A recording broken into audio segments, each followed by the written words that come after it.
શું તમે જાણો છો? આઈપીએલની એક સિઝનમાંથી શાહરૂખ ખાન કેટલો નફો મેળવે છે? ઇન્ડિયન પ્રીમિયર લીગ આઈપીએલ માત્ર ક્રિકેટનો રોમાંચ જ નહીં, પણ અબજો રૂપિયાનો બિઝનેસ પણ છે.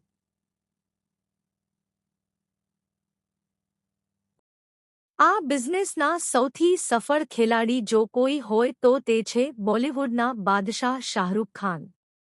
તાજેતરમાં અબુ ધાબીમાં યોજાયેલા આઈપીએલ 2026ના મિની ઓક્શનમાં શાહરૂખ ખાનની ટીમ કોલકાતા નાઇટ રાઇડર્સ એ ફરી એકવાર પોતાની તિજોરી ખોલી દીધી છે.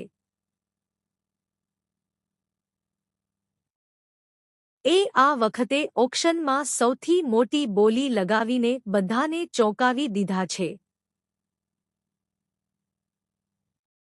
ટીમે ઓસ્ટ્રેલિયન ઓલરાઉન્ડર કેમેરોન ગ્રીનને ₹25.20 કરોડમાં ખરીદ્યો છે. આ સાથે ગ્રીન આઈપીએલ ઇતિહાસનો સૌથી મોંઘો વિદેશી ખેલાડી બની ગયો છે. આ અગાઉ એજ મિચેલ સ્ટાર્કને ₹24.75 કરોડમાં ખરીદ્યો હતો. આ ઉપરાંત ટીમે શ્રીલંકાના ફાસ્ટ બોલર મથીશા પથિરાનાને ₹18 કરોડમાં પોતાની ટીમમાં સામેલ કર્યો છે.